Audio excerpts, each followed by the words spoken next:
તમામ સમાજો જ્યારે બંધારણ કરતી હોય અને એમાં ઠાકોર સમાજે જે બંધારણ કર્યું છે એમાં એક મને હૃદયને સ્પર્શી ગઈ છે, એટલે નાનકડી વાત આપની સામે શેર કરું છું.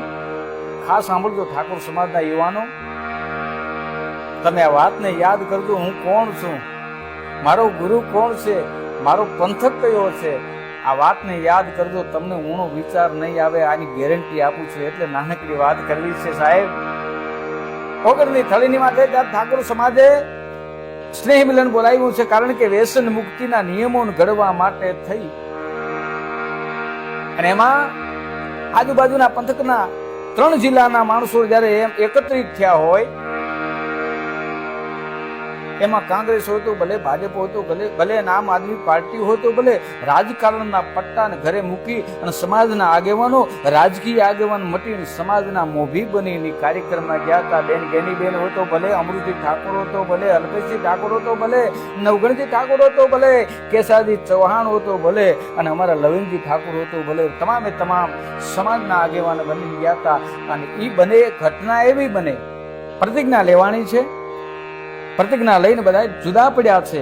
પણ બાજુમાં તેરવાડા કરીને ગામ, તેરવાડા ગામનો એક ઠાકોર ઘરે આવ્યો ને ઘરે આવ્યો એટલે પોતાના ભાઈએ પૂછ્યું કે મોટા ભાઈ ક્યાં ગયા હતા? તો કે હું સમાજના બંધારણના કાર્યક્રમમાં ગયો હતો. તો કે એમાં શું નિર્ણય લેવાય છે? ઘણા નિર્ણય લેવાયા છે. વ્યસન મુક્તિની વાત થઈ કે હા થઈને, તો તમારે બચપણથી વ્યસન છે એનું કાંઈ વિચાર કર્યો?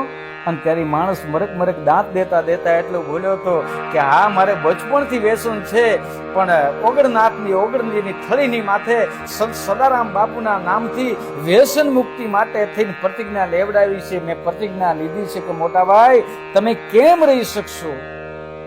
અને ત્યારે માણસના મોઢામાં શબ્દ નીકળ્યા હતા કે ઓગણની થળીએ સંત સદારામ બાપુની સાક્ષીમાં મેં પ્રતિજ્ઞા લીધી છે. જે હાથ લાંબો પ્રતિજ્ઞા લેવા માટે થયો એ વ્યસન સામે થાય ને તો મારી આ મેવાની ધરતી લાજો. હવે વ્યસન નહીં કરો. ઘણા સમજાવ્યા મોટા ભાઈ, ધીરે ધીરે વ્યસન મુકાય નહીં કે એક ઝાટકે મૂકવું છે. દુનિયાના ઘણા મણા ધીરે ધીરે મૂકે, કારણ કે આ ધરતી છે ને, આ ધરતીનું દાવણ એવું છે, મરી જવું એ મંજૂર છે, બાકી ફરી જવું એ મંજૂર નથી. હો હા, વિચાર કરો. એ માણસને થોડા દિવસમાં લખવો પડી ગયો. ડોક્ટરે પણ એમ કીધેલું કે આ માણસને વ્યસન મોટું હતું ને વ્યસન મૂકવાથી લખવો પડ્યો છે. અને સમાજના આગેવાનો સમજાવ્યા કે ધીરે ધીરે વ્યસન મૂકી દો, ધીરે ધીરે મૂકી દો. અને ત્યારે એ પોતાની જબાન કામ કરતી નથી, શરીર કામ કરતું નથી. દવાખાનામાં પડેલા માણસે એટલું કીધું હતું કે સમાજની સાક્ષીએ હાથ લાંબો કરીને મેં પ્રતિજ્ઞા લીધી છે.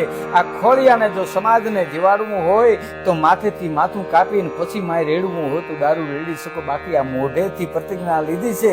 અને આ મોઢેથી પાછું જો હું દારૂ પીવું ને તો મારી જનેતાનું ધાવણ લાગે. મરવું મંજૂર છે, બાકી ફરી જવું નથી. હો, મરી જવું છે પણ ફરી નથી જવું. આવી પ્રતિજ્ઞા લઈને માણસ બેઠેલો. અને મરતી વેળાએ માણસે કીધું કે હવે જીવવું છે કે નહીં, મારે જીવવું નથી, હું એક મરી જઈશ તો મારી પ્રતિજ્ઞાને જોઈ અને મારા મેવાસી ઠાકોરો, હજારો યુવાનો આદર્શ અનુભવશે અને મને કદાચ યાદ કરી અને હજારો યુવાનો વ્યસન મુક્ત થશે. મારો સમાજ માટે થઈને મરી જવું મંજૂર છે, મરું પણ માગું નહીં અપને તન કે કાજ, પરમાર્થને કારણે મને માંગતા નહીં આવેલા. આજે સાંભળો ઠાકોર સમાજ, આ બધાને વિનંતી કરું છું કે આ સમાજનું બંધારણ 2% લોકો તોડવાનો પ્રયત્ન કરતા હોય ને તો મુજાતા નહીં તૂટે. કારણ કે એની માથે સંત સદારામ ને લાદારામ બાપુના નામનો માર્કો લાગ્યો છે. ભલામણા આ સમાજનું બંધારણ નહીં તૂટે. ક્યાં કાષ્ટ ચેતાવી સતે ચડે, એવા તો ઇતિહાસમાં પ્રસંગ છે અનેક. વગર કાષ્ટે અગ્નિ જળે, હો તો કોક લાખોમાં લાદારામ એક. હાથમાં લાકડી આટાળી પાઘડી, ગળામાં તુલસીની માળા, સંત સદારામ ટોટાણા વાળા ટોટાણામાં બેઠેલો સંત